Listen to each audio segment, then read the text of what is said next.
you who have believed, do not betray Allah and the Messenger, or betray your trusts while you know.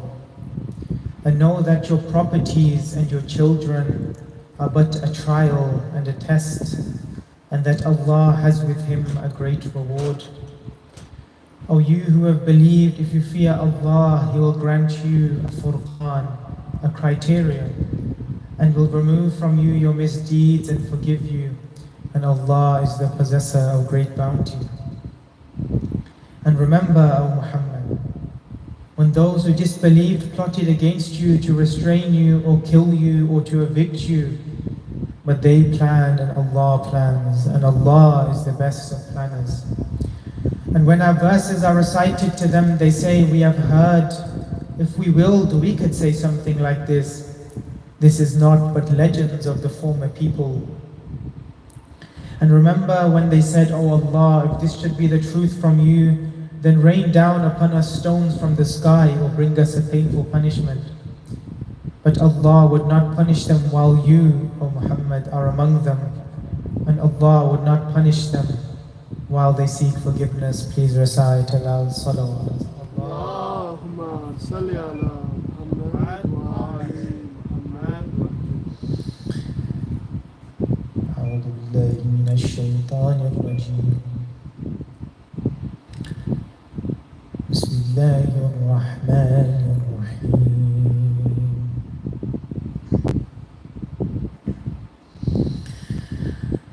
يا أيها الذين آمنوا لا تخونوا الله والرسول لا تخونوا الله والرسول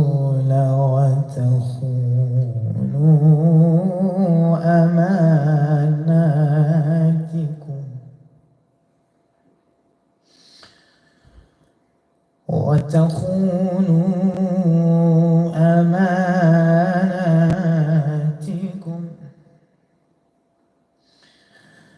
لا تخونوا الله والرسول وتخونوا أماناتكم وأنتم تعلمون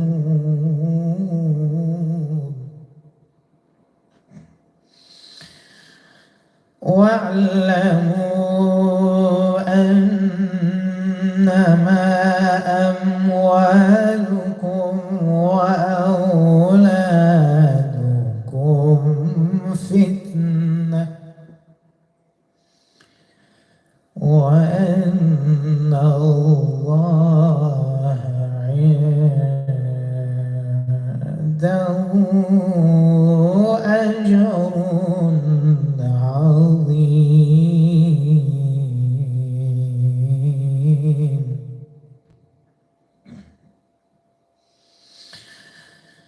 يا أيها الذين آمنوا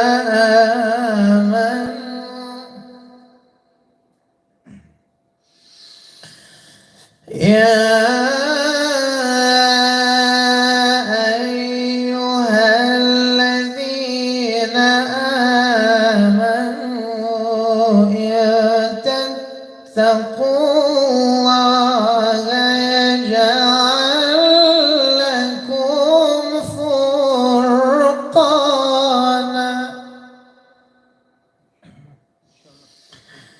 يجعل لكم فرقانا ويكفر عنكم سيئاتكم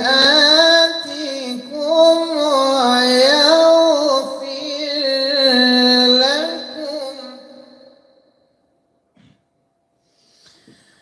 والله ذو الفضل العظيم.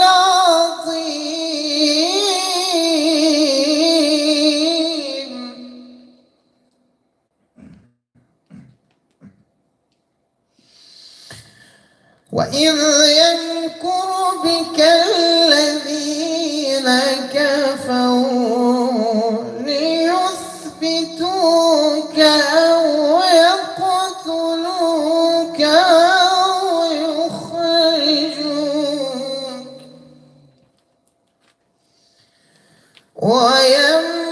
ويمكرون ويمكر الله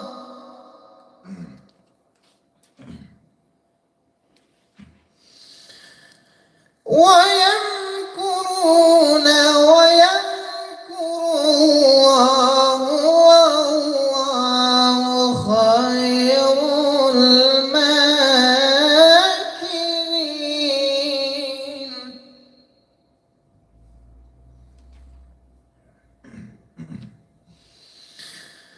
وإذا تتلى عليهم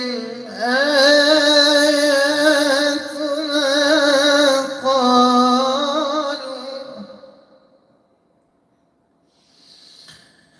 قالوا قد سمعنا لو نشاء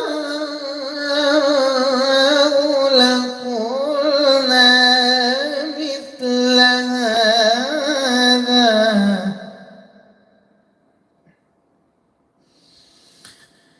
إن هذا إلا أساطير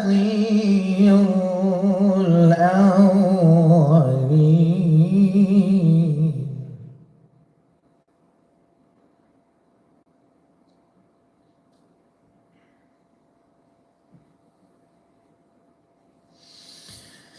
وإذ قالوا اللهم إن كان هذا هو الحق من عندك فأمطر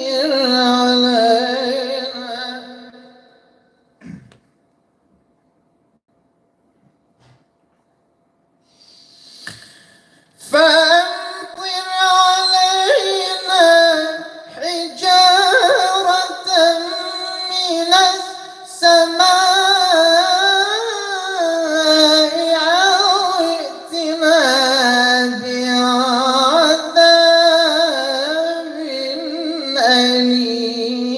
أليم وما كان الله ليعذبهم وأنت فيهم وما كان الله معذبهم وهم يستغفرون صدق الله العلي العظيم صلوات اللهم صل على محمد وآل محمد وعجل اللهم صل على محمد وآل محمد وعجل بردیگر بآواز بلند صلوات اللهم صل على محمد وآل محمد ایک موسیقی کے چند اشعار اس کے بعد انشاءاللہ آغا صاحب کو دعوت خطاب دیں گے بر محمد و آل محمد صلوات اللهم صل على محمد وآل محمد وعجل قبر اصغر کی بنانے میں بہت دیر لگی شہ کو ایک چاند چھپانے میں بہت دیر لگی قبر اصغر کی بنانے میں بہت دیر لگی شہ کو ایک چاند چھپانے میں، بہت دیر لگی، کچھ قدم دور ہے بازار سے دربار، مگر پھر بھی شہزادی کو جانے میں بہت دیر لگی، قبر اصغر کی بنانے میں بہت دیر لگی، شہ کو ایک چاند چھپانے میں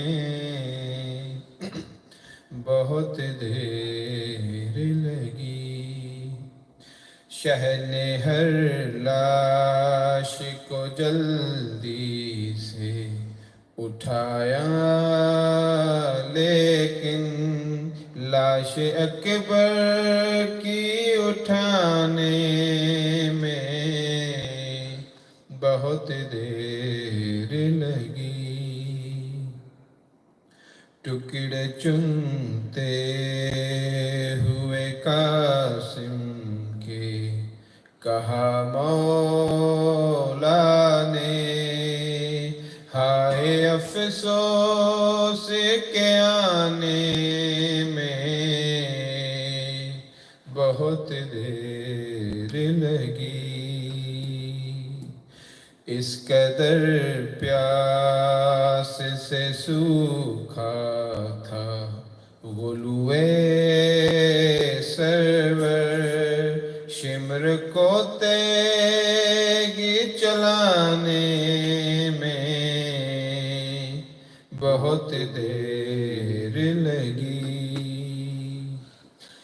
باپ کی لاش سے دروں کی اذیت دے کر ایک بچی کو ہٹانے میں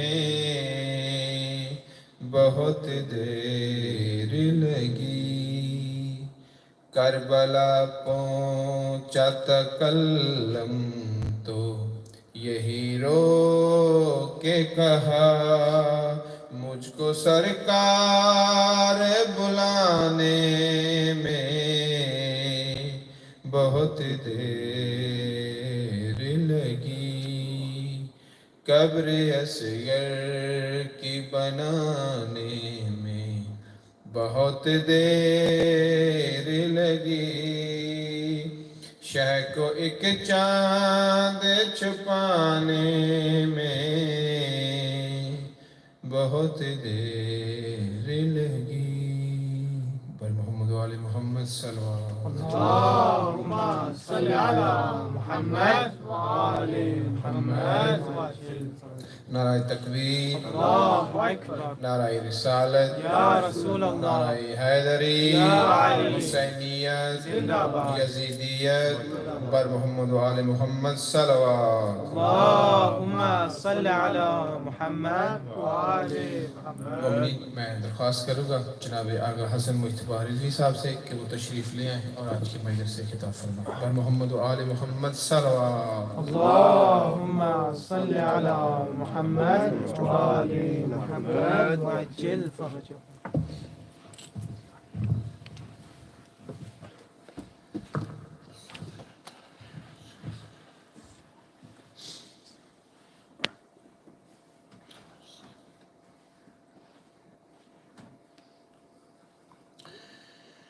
أعوذ بالله من الشيطان الرجيم. بسم الله الرحمن الرحيم. الحمد لله رب العالمين وبه نستعين، والصلاة والسلام على أشرف الأنبياء والمرسلين، حبيب قلوبنا وطبيب نفوسنا، رحمة للعالمين، أبي القاسم محمد. اللهم صل على محمد وآل محمد وعجل فرجهم. والصلاة والسلام على أهل بيته الطيبين الطاهرين المعصومين المظلومين ولعنة الله على أعدائهم أجمعين. اللهم كن لوليك الحجة ابن الحسن صلواتك عليه وعلى آبائه في هذه الساعة وفي كل ساعة وليا وحافظا وقائدا وناصرا ودليلا وعينا حتى تسكنه أرضك طوعا وتمتعه فيها طويلا برحمتك يا أرحم الراحمين. اللهم صل على محمد وآل محمد وجل. أما بعد السلام عليكم ورحمة الله وبركاته. All praise and glory belongs to Allah that has given us all the means that are necessary to be able to do the right actions that are going to bring about fruit in our lives, the lives of others, and this will take us to that point where we will see the time, inshallah, where the reward and the fruit of the labor of the Prophets and Ahlul Bayt al-Musalam and the sacrifice of Imam Hussein, his family members and his friends is going to project. Alhamdulillah, for the last 10 days, you were in the company of our Mohsin, and he went through quite a few topics, and he actually gave you practical implications of our beliefs.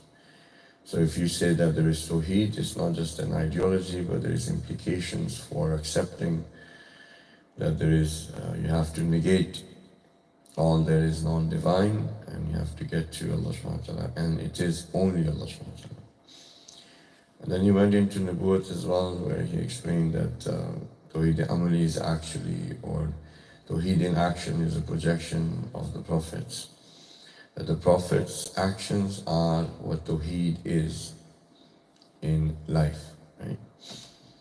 Then he connected quite a few dots, and alhamdulillah, I was thinking either we speak about a little bit about the three things that he mentioned to you about Vilayat, Sabr, and Basira. Alhamdulillah. And I think that was the ninth lecture where he started to speak about it. Now the thing is, alhamdulillah, we've been together for so long that we have almost touched every single topic that's out there. And I was having a hard time trying to figure out what to say to you today. It was easier in another city because I hadn't seen them for 7 years. Maybe a little bit of Vilaya, and then Basira and Sabr. And then if Allah subhanahu wa ta'ala wishes, and when I started after the khutbah, I said that Allah subhanahu wa ta'ala has given us all the means necessary to be able to perform the actions that will bring fruit for you in this life and also in the lives of others. So this coming together of means is what is the word called tawfiq. When we ask Allah subhanahu wa ta'ala give us tawfiq to be able to recite the Holy Quran, if He's given you eyes, if He's given you the ability to vocalize, right? He's given you a teacher who has taught you the laws of tajweed, or He's taught you how to recite the makharij. You've gone through the qaida, you've finished the Holy Quran.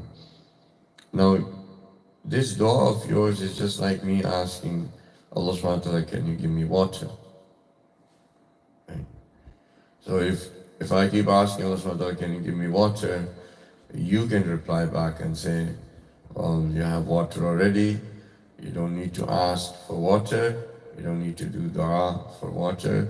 All you do is ask for the ability to reach your hand and drink water.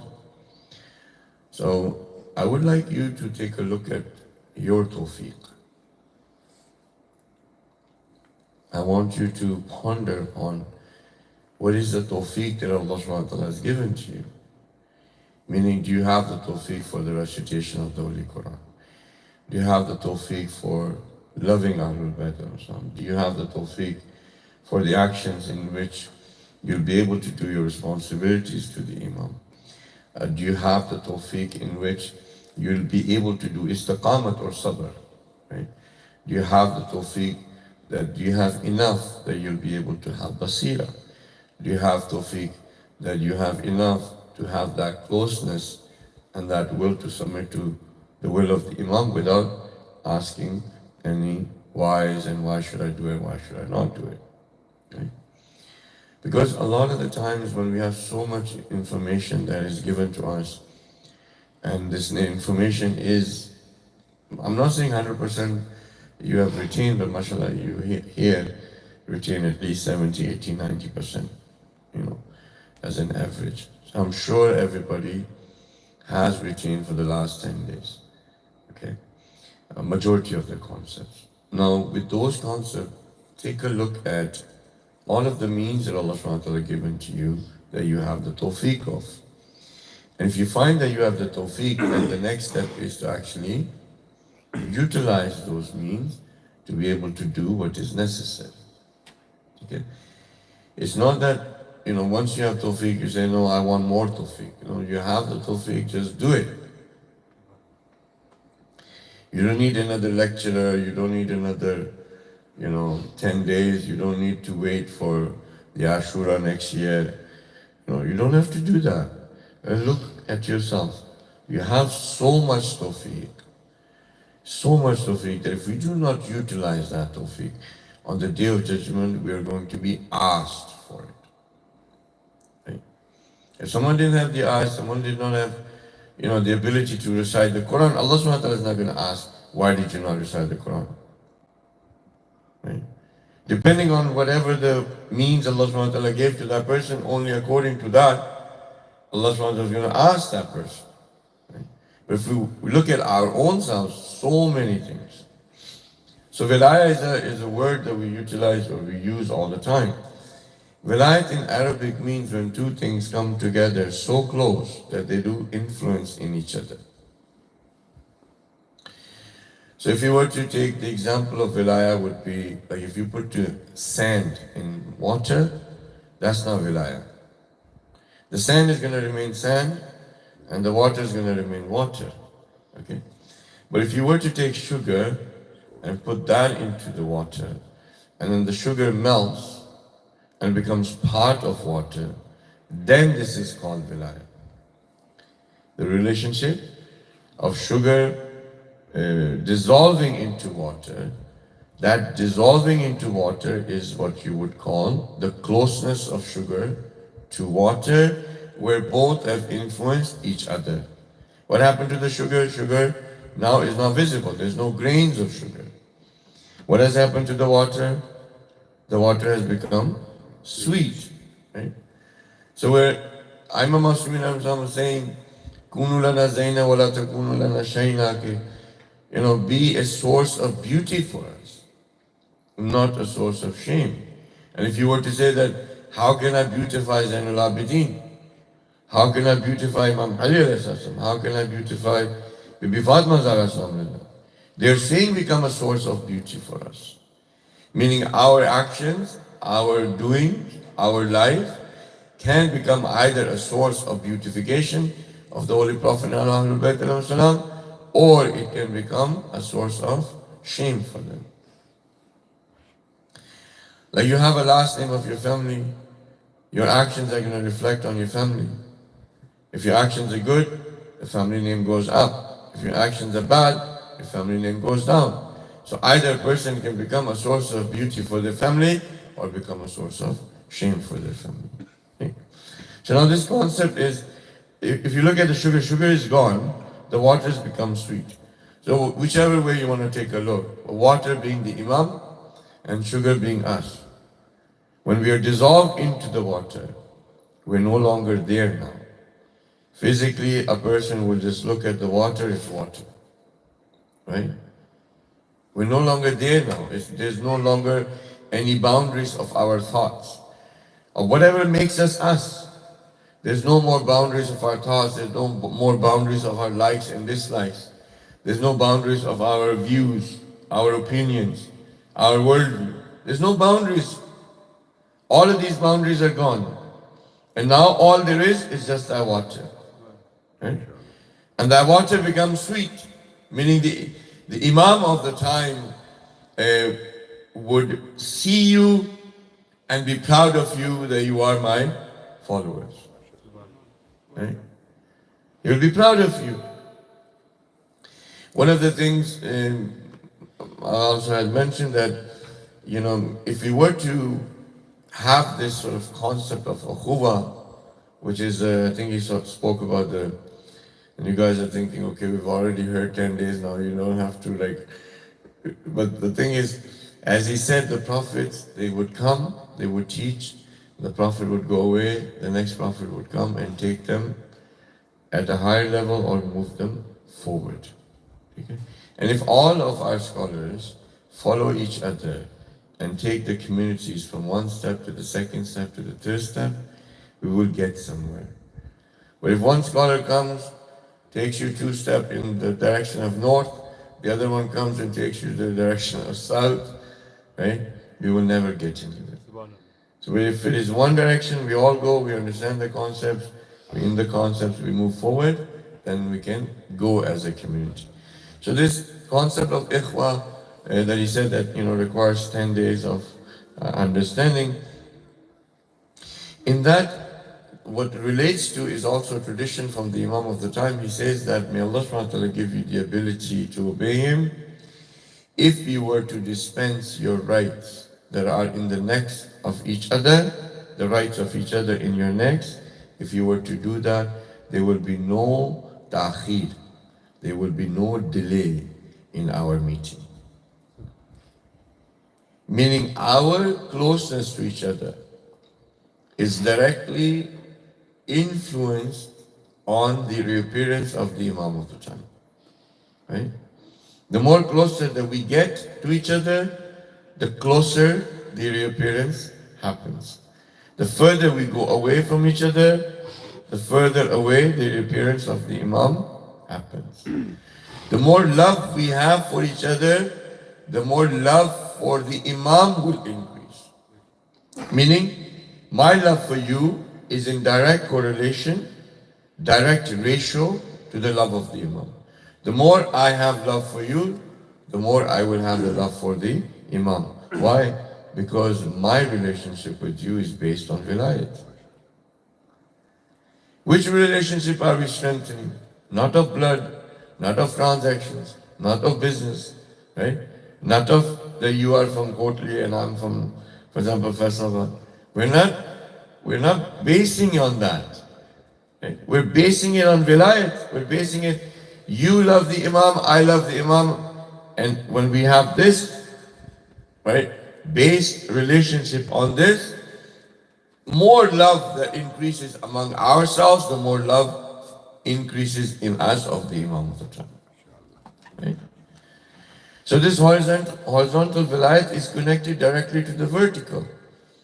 And even to the point where if we don't have that according to the Imam, that Allah subhanahu wa ta'ala gives you the ability to obey him and to dispense the rights you have of each other in your necks.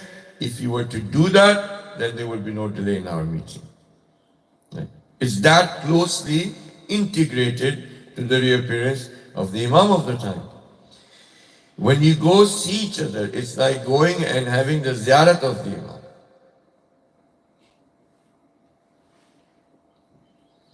Any good deed that you're going to perform, it is the ziyarat of the Imam. If you came in with the mindset that this is a Husainiya, it is the house of the Imam. When you are in the house of the Imam, it is the ziyarat of the Imam. Right? So when people ask, they say, how can we increase the love that we have for the Imam of the time? Well, these are the ways.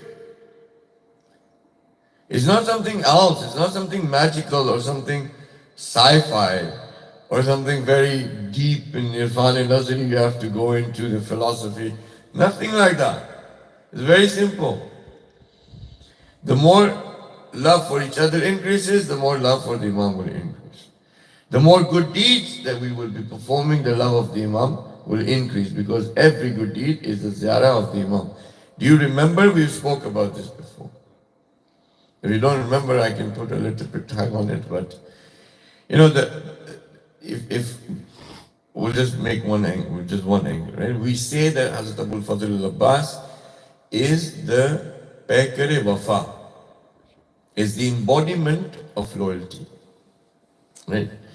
We say that, meaning if loyalty could have a body, could have a shape or a form or an existence, if loyalty could have existence, what would it look like? It would look like Abul Fadl al-Abbas. And this is not symbolic. In actual reality, that's how it is. When we pass away and our consciousness shifts to the verse of the grave, right? Before it shifts, in Alam Ihtizar, the curtains, they start coming down. Alam Ihtizar is a sort of hospice care that you have, where a person is about to die. They have been given, let's say, 24 hours, or 48 hours, or a few hours. So it's Alam Ihtizar. They are in the process of Ihtizar. You also have the word Hazir. Ihtizar is from there. So they are now in the process of getting Hazir. Hazir where? In Qabr. Hazir where? In Barzakh. Hazir where? And so forth. So as our consciousness gets transferred, there is a portion of time where we're getting to get to the other side. Why? A child also, the way they come into this world is gradual. They're getting ready to come into this world. Just like that, so the curtains, they start lifting at that time. You start seeing now other things that you could not see before. And in that moment where you are about to just drift over to the other side, in that moment, which might be for us 10 to 15 seconds in our time, the whole life of that person goes in front of their eyes. Meaning they're able to see their whole life as a third person, like a movie. Right? And once that happens, after that you enter into the verse of Qabr. And that also takes stages. Janaza, 3 times you stop, then you go and put the body in the grave, talqeen and so forth, and then eventually you are shifted, the consciousness is shifted to Alam Qabr. There, it's all darkness. Right? Not darkness like lights are not on. It's all darkness. Like if you were to close your eyes, if you don't have any images, it's all darkness. Right? It's all darkness. Then all of a sudden you'll see a being of light coming over. And when you see that being of light coming over, you would thank that being of light. It was all dark in here. Because of you now, I have light. And you will find that being of light being very attractive. You will find peace as this being of light comes. And you will ask this being, who are you? And this being will say, I am your salah. Now this being is your salah, which you could not see in the 3 dimensions when the curtains were there. But now that the curtains are gone, now this salah of yours is a baker, is the embodiment of your love for Allah subhanahu wa ta'ala. Is the embodiment of Mi'raj, of your ascension from the worldly thoughts to the thoughts of the Absolute. It's the projection of the submission and humility and utter wretchedness that you felt in the salah when you went into sujood. Now it's a being. Now just like that, generosity, sabr, all of the qualities of Allah subhanahu wa ta'ala, they are beings. And all of these beings are united in one being, and that is the Ahlul Bayt al-Muslim. Allahumma salli ala We'll say the tradition as well. أولنا محمد أوسطنا محمد آخرنا محمد كلنا محمد صلوات.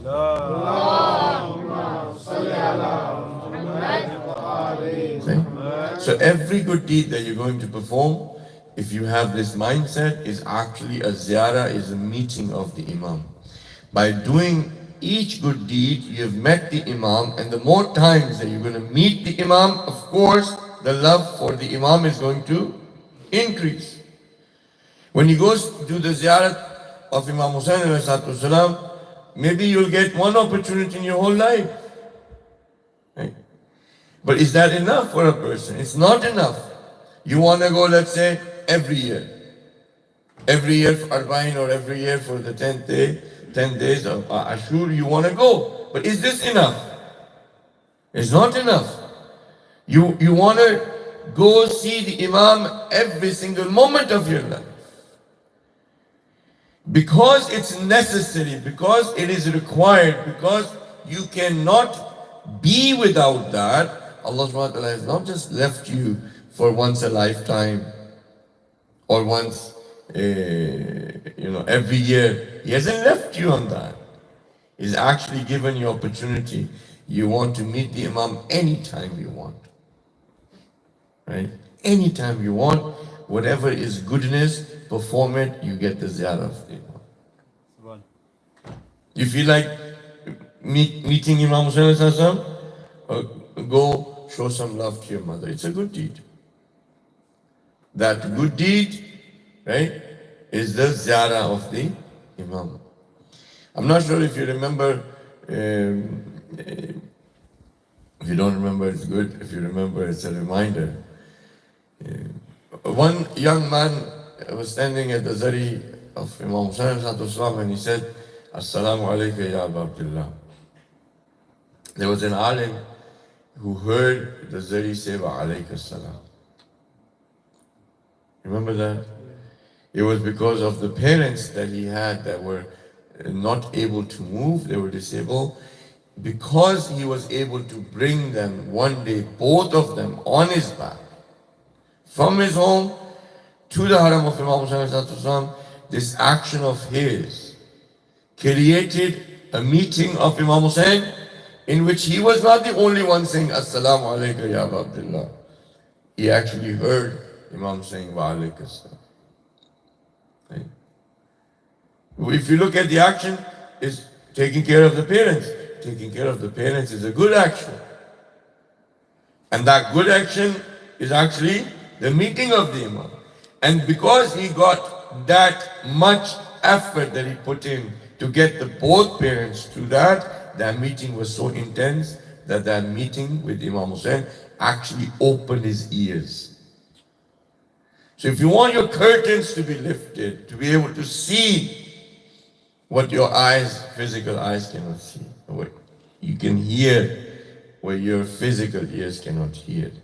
The more time you perform those good deeds, the more time you're meeting the Imam, and perhaps in one of those meetings is going to be so intense that all of these curtains are going to go away, and all the rest that you are, you'll be able to experience other realities. Salawat for Imam.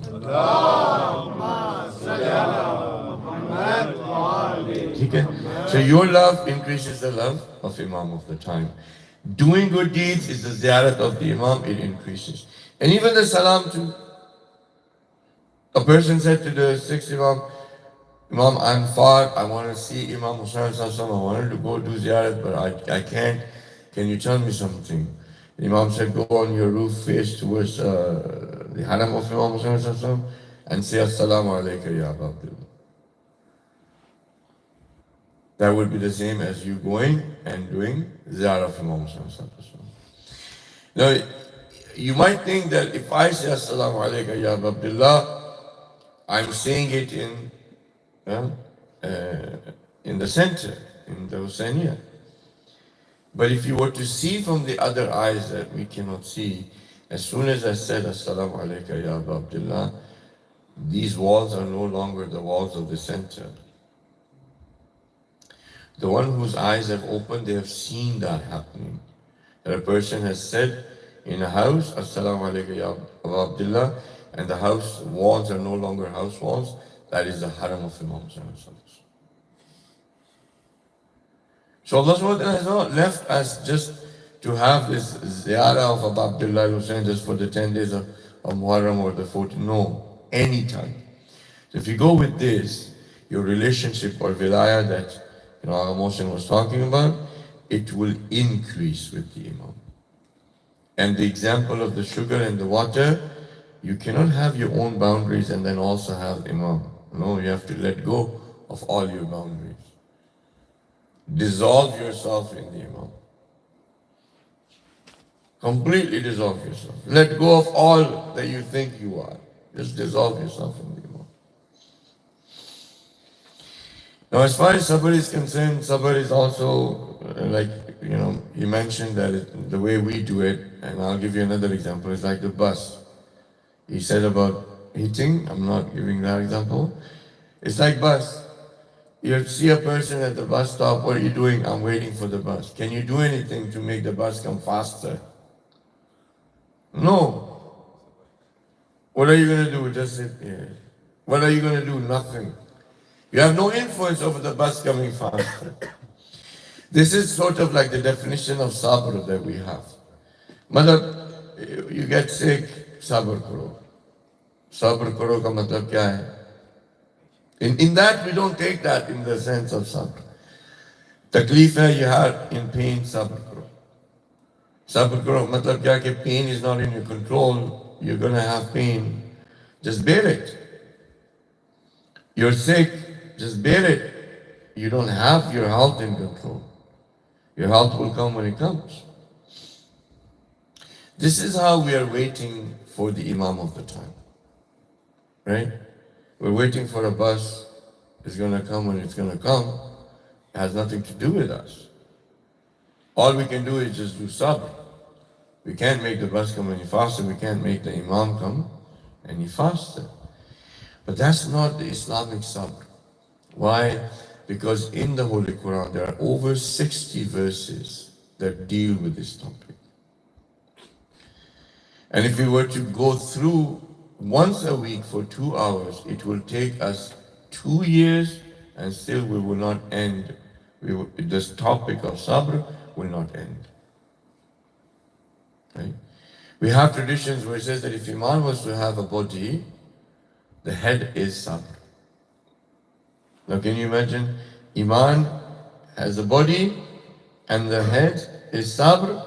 If there is no head, the body is useless. So if sabr was doing nothing, this hadith doesn't make sense. How can doing nothing be so important that it takes the place of the head of the body of Iman? Meaning sabr would have to be something without it, meaning you have no Iman. And if sabr means to do nothing, then by doing nothing, you're not going to get any reward. It's not going to be of any merit. Right?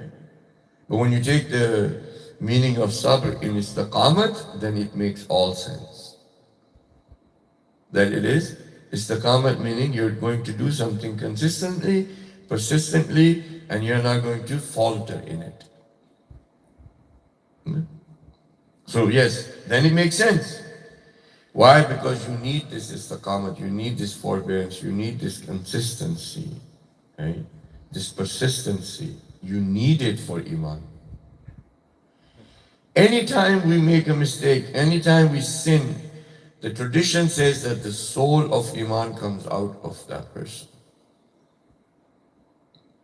Meaning now, you are soulless. Which soulless? Of Iman. Until and unless the person asks for forgiveness, then the soul of Iman comes in. What if we died at the time when the soul of Iman was out? What state do we die in? Without Iman. Do I know? Do you know when we're going to die? I don't know. You don't know.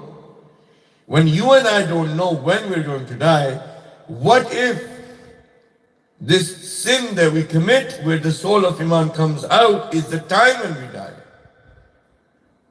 Then what happens? We die without Iman. So how much persistence and consistency and forbearance and discipline do we have to do so that this does not happen?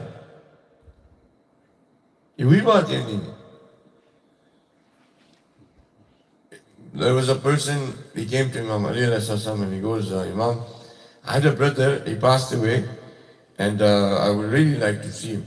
You've probably heard of this. Imam said, okay, no problems. The person said, I miss him. Imam said, you want to see him? He said, Imam has passed away. Imam said, don't worry, we'll go see him. Imam wears the Imam of the Holy Prophet, he wears his abakaba and he wears his dress and he goes to the qabristan, to the graveyard, and he says to the person's friend's grave, he calls his friend, wake up. Okay. So his brother wakes up. As he wakes up, he starts speaking in a tongue that was not Arabic. So Imam said to him that this tongue that you're speaking, and of course Imam spoke in that tongue, is that this tongue that you're speaking, it's like you died, your mother tongue was, let's say, Punjabi, or you only knew English, and Imam comes, raises you from the grave, and you start conversing in Chinese. Right? Or you start conversing with the Imam in Korean or Japanese. It would be, strange, right? It's not like you get a course as you die of all the languages, no. So the person starts speaking this tongue, Imam spoke to him, and he said, why is it you died as an Arab? How come you're speaking this language? He goes, Imam, at the time of death, I was in love with this nation, whose tongue I'm speaking right now. And because of that, when I died of that nation. Allah subhanahu wa ta'ala will raise you with whomever that you love. Even if it's a stone, Allah subhanahu wa ta'ala will raise you with a stone.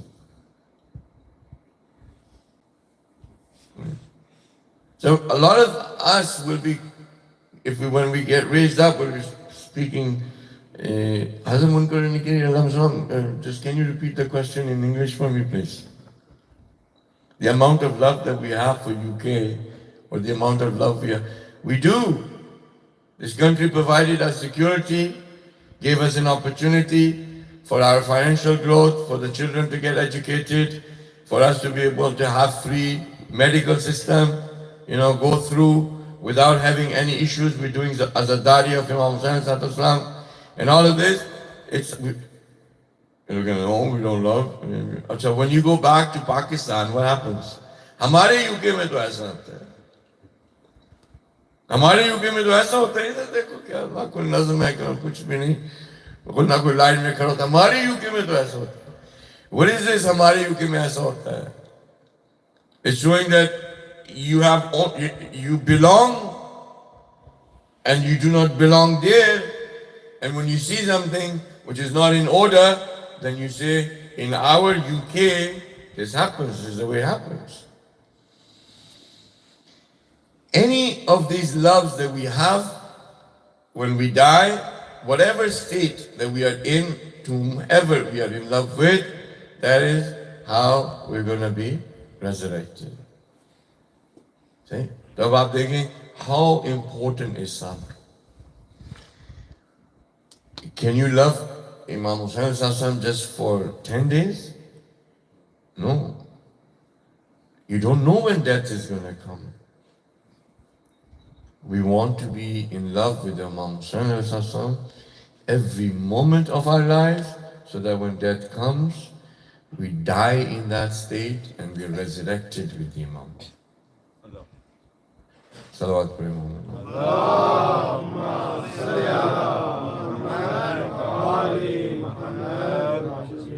See? What? A little bit about sabr. I'll just one or two things about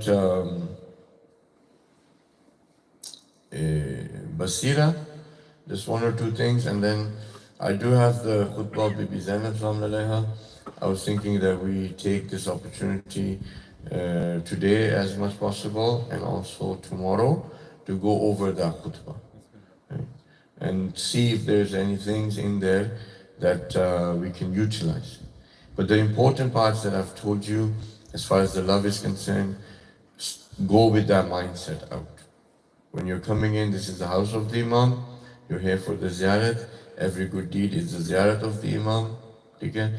And the love that you have for each other is actually directly proportionate to the love that you're going to have with the Imam of the time. If you want to increase it, then do these three things. Okay? And you're going to need sabr with it. You need to have istiqamah. You can't just falter. You need to have discipline. You need to do it consistently. Because if you falter, the soul of Iman comes out. If the soul Iman comes out, asking for forgiveness, it will come back. But what if you couldn't? What if you couldn't? So, Vilayat and Sabr connected. Now, as far as Basira is concerned, the ability to be able to see what is right and wrong, who you're going to make friends with, who you're going to make enemies with, what is your worldview as far as what you define as success and failure. All of those things, they will go in the word basira. So these are things that nothing to do with your physical eyes. It has to do with those eyes by which you see, which is non-physical. Can you see love? Can you see love? You can't see love? Can you see the effects of love? Can you see with the effect if love exists or not? Can you see with the effect if love exists or not? There's a verse in, I think, Surah Al Imran, verse number 31. Allah subhanahu wa ta'ala is saying, the Prophet is saying, قُلْ إِن كُنْتُمْ تُحِبُّونَ اللَّهِ. Right? If you are saying that you love Allah subhanahu wa ta'ala, فَاتَّبِعُونِي, then obey me. يُحْبِبْكُمُ اللَّهِ. If you obey me, Allah subhanahu wa ta'ala will love you, يغفر, and then Allah subhanahu wa ta'ala will forgive your sins. Allah subhanahu wa ta'ala غفور rahim. So what is the effect of love according to through the Quran? The effect of love is that if you love me, right, if you love Allah subhanahu wa ta'ala, fattabi'uni, then obey me. Meaning the obedience of the Holy Prophet is the sign that you love Allah subhanahu wa ta'ala. And then what else? Yuhbibkum Allah. Allah subhanahu wa ta'ala will love you back. But if you do not obey the Holy Prophet, that means I was lying about the love of Allah subhanahu wa ta'ala. Right? And in return, what's going to happen is Allah subhanahu wa ta'ala is not going to love me. So the effect of me saying that I have love for Allah subhanahu wa ta'ala is going to be shown where? In the obedience of the Holy Prophet.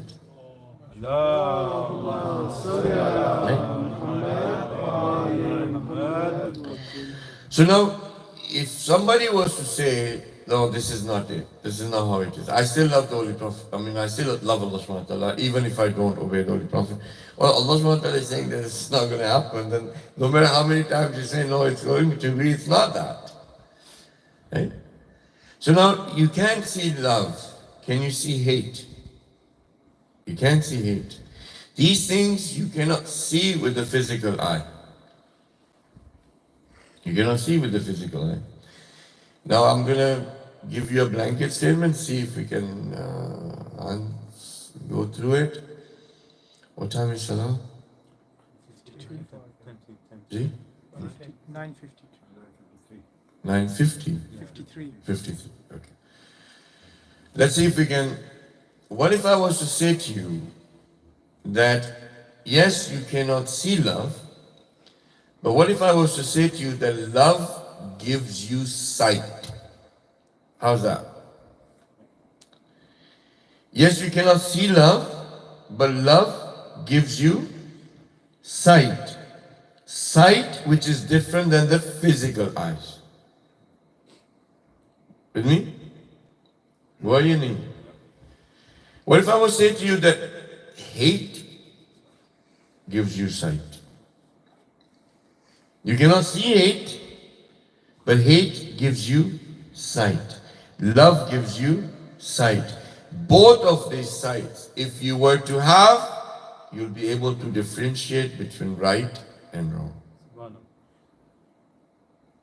Were you?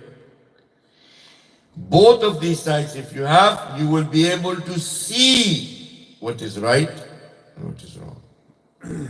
Both of these sights, if you have, you will be able to recall someone who has basira.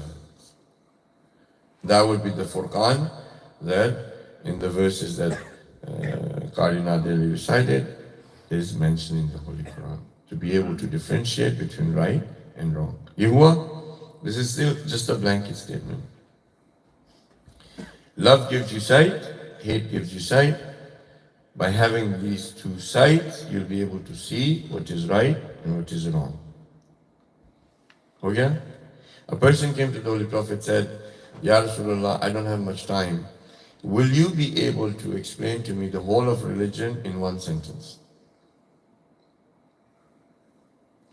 So now what are we talking about? Asul-e-Din, Furu-e-Din and Akhlaq are the division that the ulama did.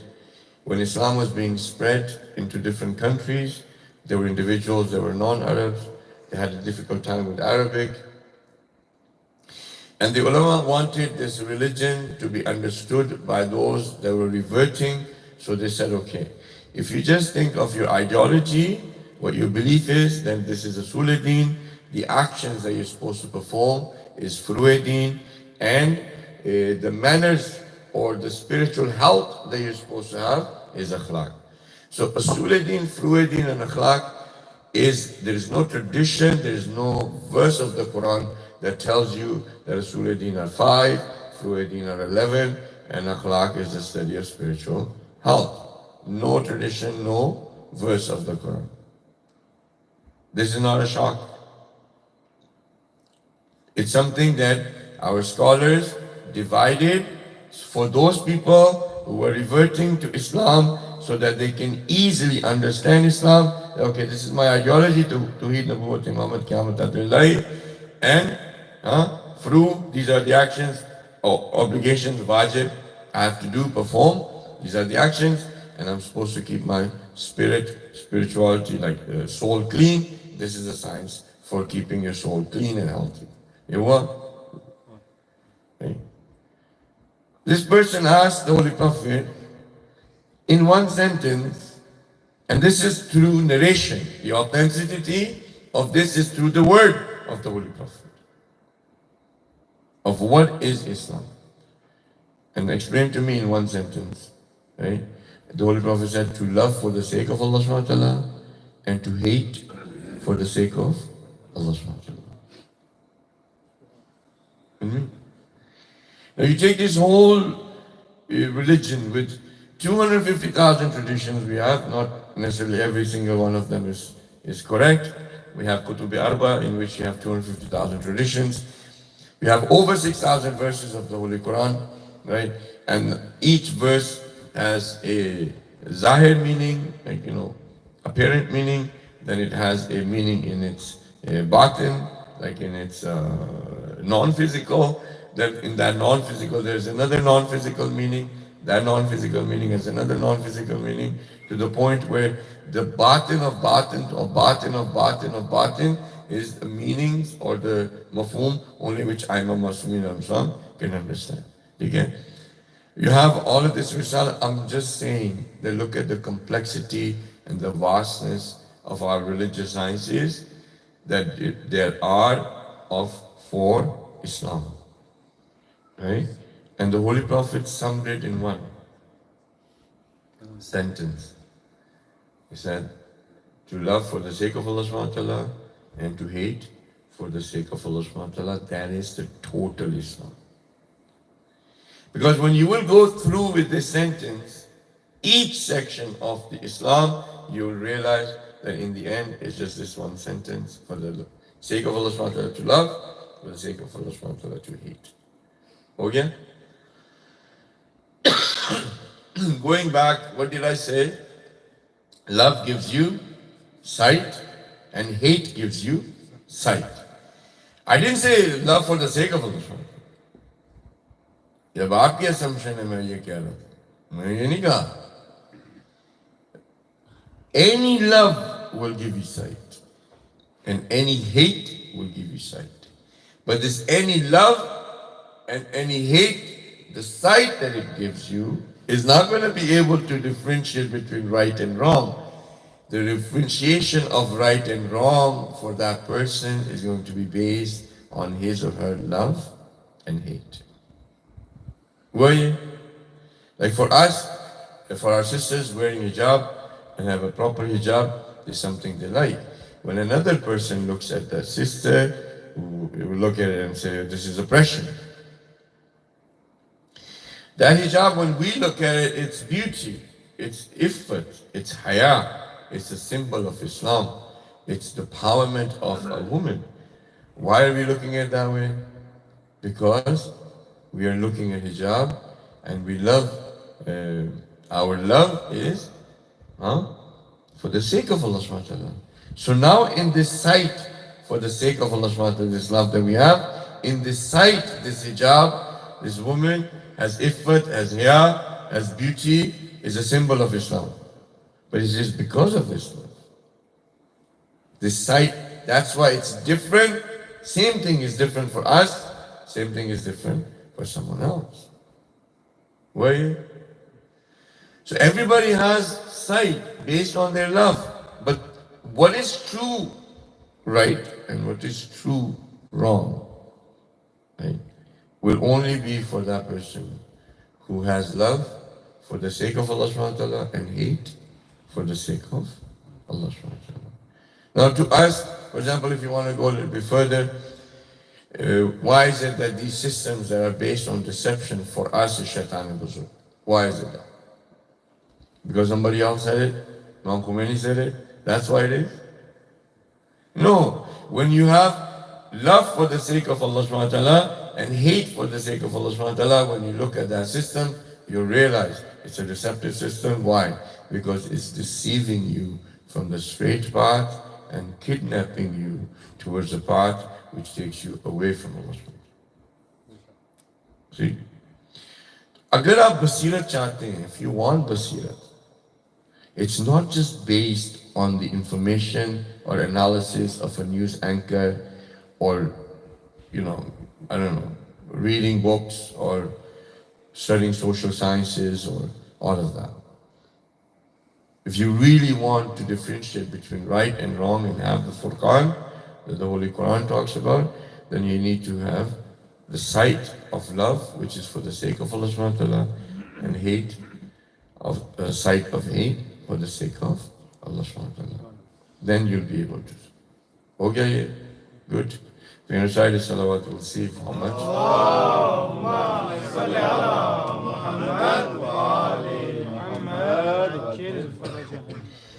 So far it was just for the last 10 days that you guys were in the company of Sayyid Mohsin. May Allah subhanahu wa ta'ala bless him and give him more tawfiq and increase in his knowledge and sincerity, and that he becomes as he is, as an asset for our community and for the Imam. Please recite the salam. Allahumma salli ala Muhammad wa ali Muhammad. So in this khutbah, this one is in the court of Yazid. Okay. So now the court of Yazid, if I was to get you into the mindset of having a picture, the court of Yazid is 10 times worse, 1,000 times worse than you having to stand, right, in any of these tyrants or pharaohs' houses. It's the worst place that you can imagine. The person sitting, right, is saying that he is the leader of the Muslims. Okay? He's the leader of the Muslims. And in one hand, he has a cup of wine. Okay? In his feet is a tray that holds the head of Imam Sallallahu. And the people in that court are all there to celebrate.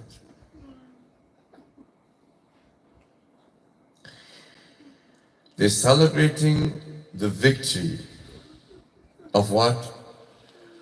Of cutting down the branches of the tree of the Holy Prophet. For the daughters of the Prophet to be standing there. They don't have any charter. They have been made to walk in streets, in marketplaces. They were imprisoned. They have gone through immense amount of trauma. And now they're standing in that courtyard.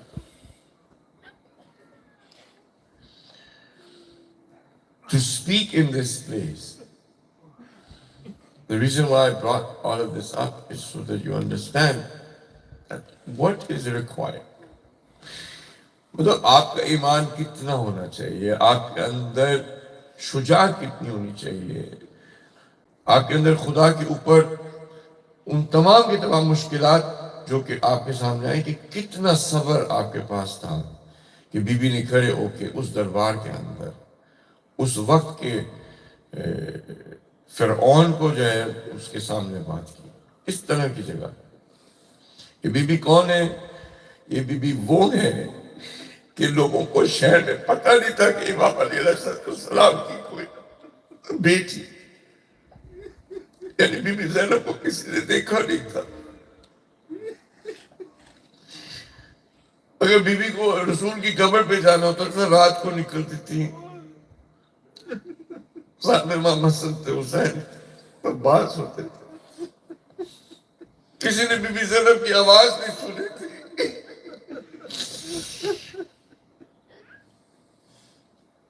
اور اس be be کو وہاں پہ کھڑے ہو کے بات کرنی ہے.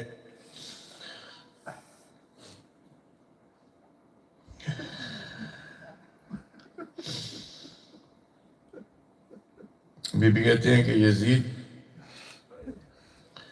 اللہ اور اس کے رسول نے کہا ہے کہ گناہ کرنا خدا کی آیات کو جھٹلانا ہے. We said to Yazid that committing sins is the same thing as to deny the signs of Allah subhanahu wa ta'ala. کہ جب انسان گناہ کرتا ہے تو اس کا گناہ کرنا اس چیز کی دلیل ہے کہ وہ خدا کی نشانیوں کو جھٹلانا ہے. Is to deny the signs of Allah subhanahu wa ta'ala. اور ان کا مذاق ہو رہا ہے. یعنی جو شخص گناہ کرتا ہے وہ نہ صرف کہ خدا کی آیات کو جھٹلا رہا ہے بلکہ ان کا مذاق ہو رہا ہے. Person committing a sin is not just denying the signs of Allah subhanahu wa ta'ala, is actually ridiculing the signs of Allah subhanahu wa ta'ala. You see, the sign of Allah subhanahu wa ta'ala is the Holy Prophet. The sign of Allah subhanahu wa ta'ala, the biggest sign of Allah subhanahu wa ta'ala is the Holy Prophet Imam Ali, Ahlul Bayt al-Muslim. And the teachings of the Holy Prophet, the teachings of Ahlul Bayt al-Muslim are coming from the signs of Allah subhanahu wa ta'ala. Imam Ali alayhi salam says, Ana ayatul akbar. میں خدا کی سب سے بڑی آیت ہوں, میں خدا کی نشانی ہوں. ہم اپنی زیارات میں کہتے ہیں کہ آپ کی وجہ سے ہمیں خدا پہچانا ہے. ہم نے اگر خدا کو پہچانا آپ کی وجہ سے پہچانا ہے. So now, Imam Ali being the sign of Allah SWT, the Holy Prophet being the sign of Allah SWT, we be saying that the Prophet has said, don't do this. You've gone against the teachings of the Holy Prophet. You've committed a sin. And by committing the sin, you've denied the Holy Prophet. You've denied the sign of Allah SWT. And not only denied, you've ridiculed. This is also for us. Imam Bibi saying that when you commit a sin, we commit a sin. ہم سے بھی گناہ ہوتا ہے. جب ہم گناہ کرتے ہیں ہمارا گناہ بھی خدا کی آیات کو جھٹلا رہا ہوتا ہے اور ساتھ میں اس کا مذاق بھی اڑا رہا ہوتا ہے. ہمیں ایسا محسوس نہیں ہوتا اگر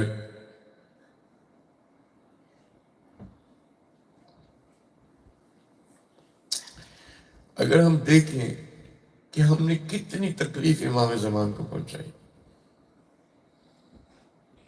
ہم نے کتنی دفعہ ان کے دل پہ تیر چلائی. آیت اللہ دستغیب شرازی رحمۃ اللہ علیہ کا جملہ ہے کہ جب ہم گناہ کرتے ہیں تو وہ ایک تیر ہے جو امام زمان کے دل پہ جا کے لگتا ہے.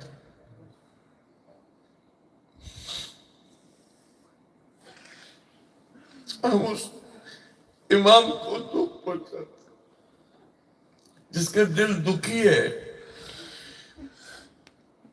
جو سب سے زیادہ مضطرب ہے.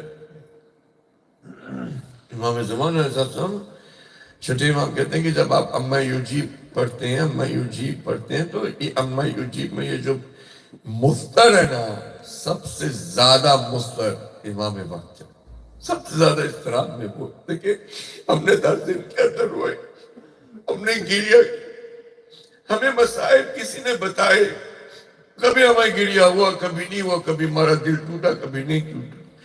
ہمیں تو وہ مسائب یا تو ان کے دشمنوں نے بتائے, جب حضرت مختار نے پکڑا انہوں نے بتایا کہ ارملہ نے بتایا میں نے یہ کیا, ٹھیک ہے, یہ امام سجاد نے آ کے بتائے. امام سجاد جس حد تک کربلا کے اندر شامل تھے, جس طرح سے بیبیوں نے ان کو بتائے, امام سجاد نے وہ بتایا. ہمیں پتہ ہے جب کوئی جانور ذبح کر رہا ہوتا تھا آ کے پوچھتے تھے کہ تم نے اس کو پانی کہتا نہیں میں نے دیا, پھر وہ کہتے تھے کہ میرے بابا کو بغیر پانی کے ذبح کیا. اب ہمیں پتہ ہے.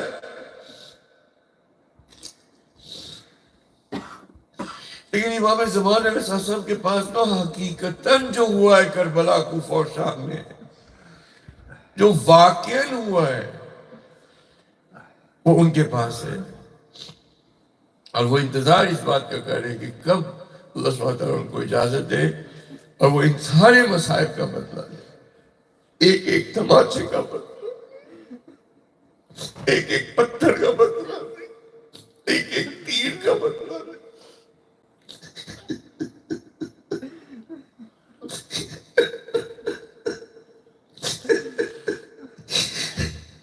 ایک ایک اس امام سجاد کی حالت کا بدلہ لے جو ان کی آنکھ کوئی دیکھ رہی تھی کہ یہ رسول کی بیٹیاں بغیر چادروں کے بازار میں جا رہی.